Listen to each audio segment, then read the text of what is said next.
Welcome to this explainer. Today, we're diving into something absolutely fascinating: how original, ancient religious messages get completely twisted over time. We're going to take a super objective look at how certain human ideas basically hitch a ride on core teachings and totally change their trajectory. So, grab a coffee, get comfortable, and let's get right into it. Okay, let's dive into this. What exactly happens when human psychology ends up rewriting divine will? Throughout history, we constantly see these concepts and rules parading around as untouchable divine truth. But actually, scratch that. In reality, they're often just human-made manipulations. So how do these shifts even happen? And maybe more importantly, how do they become so deeply ingrained that we literally mistake them for the original message? Well, here's our roadmap for the explainer. We've got 5 main areas to hit. First, the concept. Second, wealth and merit.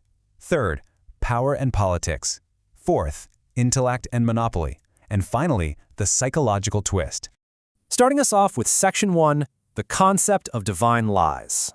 So, looking objectively across the whole spectrum of Christianity, and we're talking Catholicism, Protestantism, Orthodoxy, the whole shebang, our source text uses this really striking term, divine lies. But what are they? Basically, they're historical, institutional, and theological deformations. Think of it like a snowball rolling downhill. Over centuries, these extra concepts just attach themselves to the original Christian teachings. To historians, these are essentially human errors or sometimes very purposeful manipulations that masquerade as the strict, unbreakable will of God, even when they completely contradict the original Gospels. Moving right along to Section 2, wealth, merit, and faith. Now, what's really interesting about this slide is how faith historically became, well, commodified. One of the oldest deformations is treating faith like a strict legal contract. The lie here is that God is this harsh judge demanding exact payment for sins. Like his wrath absolutely has to be paid off through indulgences, specific rituals, or even cold hard cash. But look at what this creates, a system entirely built on fear and guilt, where the institution acts as the exclusive, highly powerful broker for forgiveness. Our source material actually calls this viewing God as a celestial accountant. And hey, let's be real, nobody wants to be audited by the Almighty.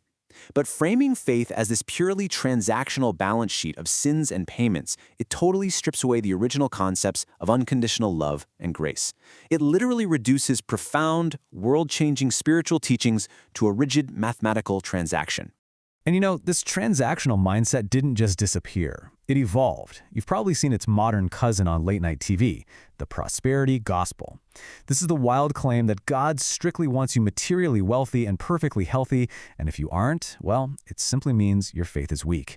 The result? A highly toxic environment where poverty or illness is seen as a personal spiritual failure.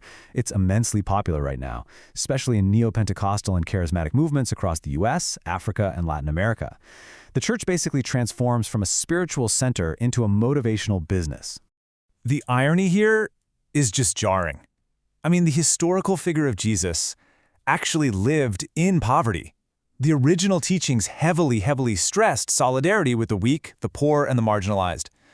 So this modern prosperity gospel, it directly, completely flips those foundational historical tenets totally upside down.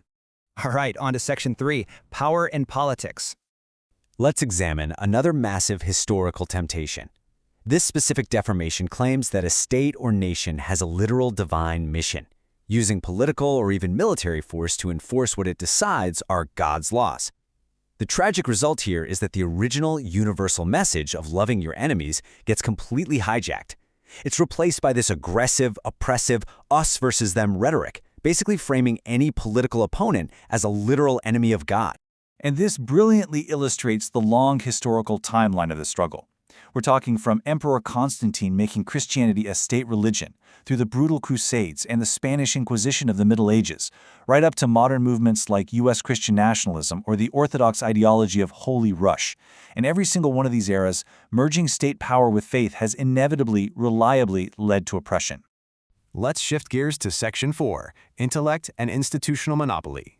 Within fundamentalism, there's this incredibly powerful myth of blind faith. It's this idea that reason, science, and critical thought are somehow the ultimate enemies of belief.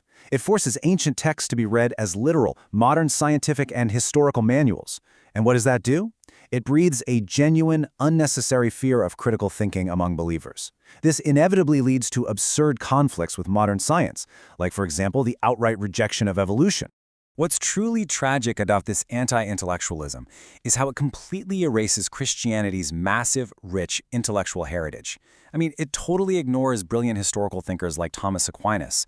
It disregards all the nuance of modern theology, and it completely misses the actual literary context of how the ancient audiences originally understood these texts. Plus, institutions naturally want to protect themselves, right? In religion, this turns into the exclusivity myth, the loud claim that outside our specific walls, there is absolutely no salvation. This kind of institutional pride is exactly what causes different groups to demonize each other.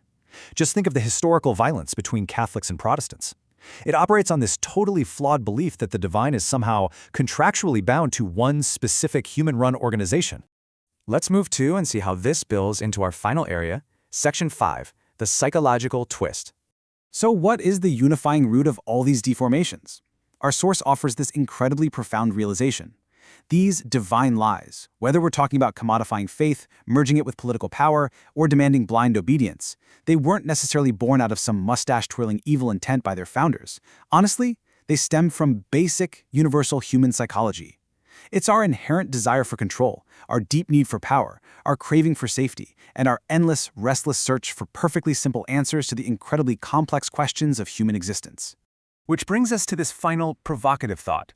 When we look objectively at these historical shifts, are these divine lies really about understanding the divine at all? Or are they simply a mirror, reflecting our own desperate human need for control and security? It's a powerful lens for viewing not just religious history, but honestly, the history of all human institutions. Thanks so much for joining me for this explainer. Until next time, keep looking deeper.